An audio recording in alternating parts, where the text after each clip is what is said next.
This just happened. So Yes. this is not fake alarm. This is real. Mm-hmm. And there's nobody at the American Family Association that believes transgenderism or the transgender community is synonymous with sexual predatory behavior. Mm-hmm. However, if anybody believes that predators will not take advantage of this policy to create new victims, I would suggest to you that you are woefully naive. Could I ask you, is there a list of the offenses that could be committed in a restroom? Because it seems that that people keep hanging on the fact that there is a relatively small incidence of violations against people by transgender, but that doesn't go like peeping toms. Yeah. That's against the law. No. Flashing, That's right. taking your clothes off in front of another sex, it's against That's the law. exactly right.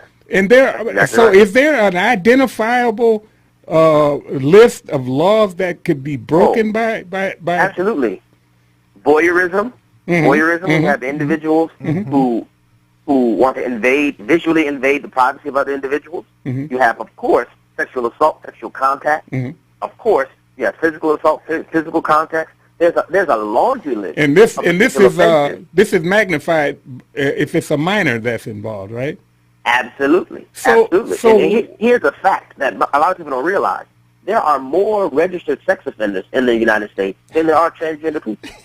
Wow. Wow. I mean, think about that. Yes, What are we doing yes, here? yes. And it just goes to underscore the reality that those who are resolute in their commitment to radically transforming our society, transforming our culture, and remaking it in the image of sexual deviancy are willing to sacrifice women and children on the altar of that pursuit. That you're right. You're absolutely right. Well, that's about right. that. And, Pastor Ewell, I think, defines it really well when he says, God made man and woman. And if we don't believe in what God made, then we're calling God a liar. That's Yes. right.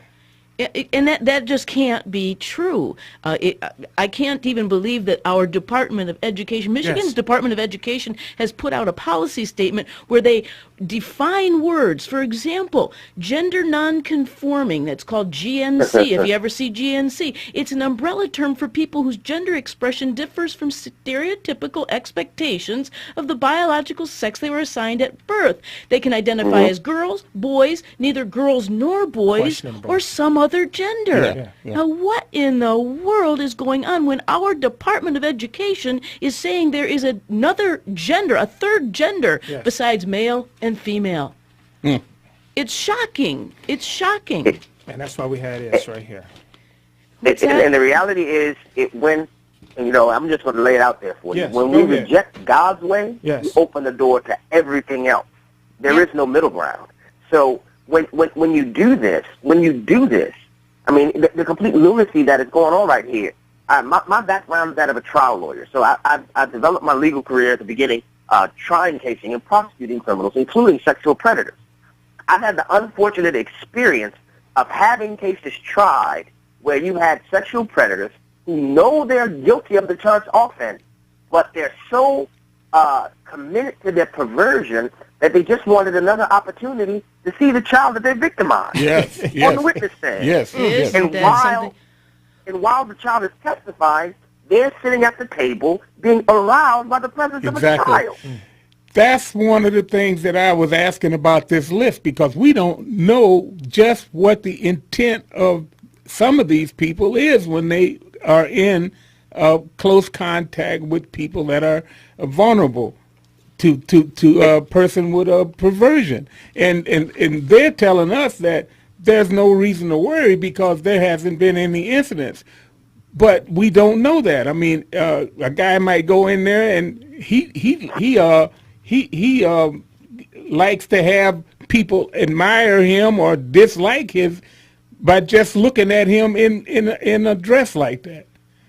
We don't know how much violation does it take? I mean, even if you're not sexually abused, how many women want to be in the bathroom with a grown man, strange man? Zero. I mean, what about their desire to not be uncomfortable when engaging in very personal activities? Yeah, and how can they take one right and give it to another? In other words, your right to privacy is That's being right. taken over by somebody's right to do we don't know what. That's right. That's right. And it's just, at the American Family Association, we recognize that we have gone to a ridiculous stop off the crazy train. Yes. Yeah, really. And somebody has to say something. And we decided we are going to be that voice. Yes. So we are asking people to go to AFA.net to join us, sign the petition, because if you haven't noticed, Christianity and biblical values are not in vogue. And unless we stand up, they will continue to be encroached upon. Yes. And so we're suggesting to Target that their policy is not only wrong and misguided, but it's dangerous. And we're asking them, we're presenting them the option to walk their policy back, or we plan to press on with this boycott, because it appears that these people don't understand any other language but dollars and cents. Well, that's absolutely true. But here, I just want to, this is from the Washington Times. I wanted to mention to you that it says the Fed is threatening to pull education funding from North Carolina over transgender bathroom rules. So now we have the Attorney General, the Justice Department that's involved in this now, that want to manipulate, want to take away the rights of the state to protect women and children. Not just women and children. Also, we need to be concerned about our boys in the bathrooms too. And we talk about women and children a lot.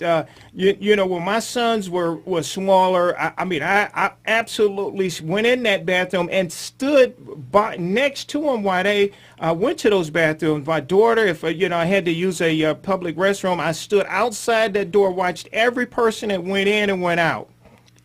Well, there was always a safe haven in the female bathroom. It was. You know, you could always have a little bit of sense of security with the women's bathroom, but now you're going to have men in there. Yes. That's right. Mr. Hamilton, Mr. Hamilton, have you ever heard, or Phil, have you ever heard of that fact that sexual predators cannot really be cured? I mean, that used to be the overriding belief of the community, that there is no cure. You might be able to reduce the incidences, but it can't be cured. What do you think about that, Mr. Hamilton? I can tell you what you're saying is absolutely factual. One of the things that once again, because most people don't deal with sexual predators, they're not very familiar with the details concerning it. But being a criminal trial prosecutor, I can tell you as a fact, when these predators are convicted and they're sentenced to prison time and they undergo the quote-unquote sexual mental therapy or whatever, they are told that they cannot, their urges must simply be suppressed, that they have to just learn not to act on them. Yes. They're not confronted with the fact that it's wrong. They're not trained to think differently. They're just trained, their hope is to get them to suppress the urges. And the underscored reality is that they are communicating to them that they cannot be cured. Well, it's almost the truth of life itself. We all have the burdens of urges and desires that have to be suppressed. But the scary thing is that there is a group of people, psychiatrists at Brown University, every year that have a conference to try to get the same designation for pedophiles as they have for homosexuality, which would be to legalize it. And to declassify pedophilia from being a pathology to make it an acceptable orientation similar to homosexuality. And you're exactly right. And then what do we have there? We got predators, sexual predators, criminal sexual predators in schools, in all walks of life. And that we're only a very short distance away from that, because the only thing that set it back a little bit was the Jerry Sandusky case. Yeah. Right. And one of you, I don't remember who it was, mentioned the Department of Justice threatening North Carolina. Yes. And this is the thing, and I'm going to try to contain myself, because this is incensing to me. The bases for the Department of Justice threatening, you cannot forget that this is President Obama's Department of Justice. That's right. It's threatening North Carolina because they see North Carolina's attempt to protect women, children, in girls, both boys and girls, Yes. as violations of the 1964 Civil Rights Act. Yes. Turning the legacy of the civil rights movement on its head, That's making sexual orientation and gender identity synonymous. And I don't know if y'all know this, but I'm a black man. Yes. Making that synonymous. You gotta be kidding. Go ahead. This is where we are. Yes. So now the legacy, and part of the successes of this agenda has been translating it with the civil rights movement. Yes.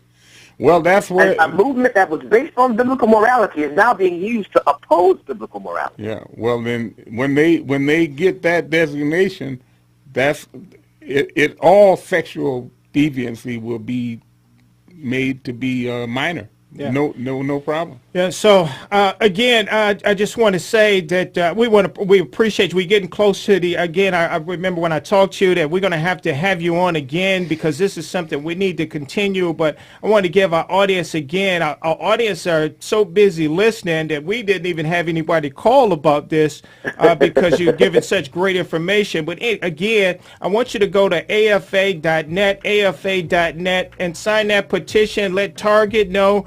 And we're at the end of the show. Abraham, I want to thank you again. Thank you. Thank for AFA. No problem. And we'll talk to you soon, my friend. Folks, if Can I you just like, say one- yes, go. Yes, One last important. thing. We have nearly 1.2 million people have signed the petition.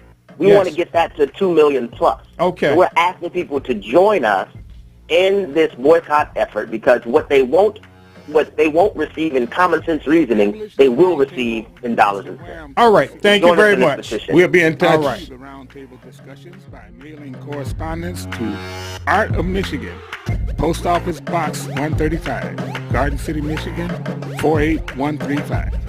Or follow Phil, Del, and Janice at artofmichigan.com. You can also send emails to artofmichigan@hotmail.com. And most of all, continue to listen every Saturday and tell a friend.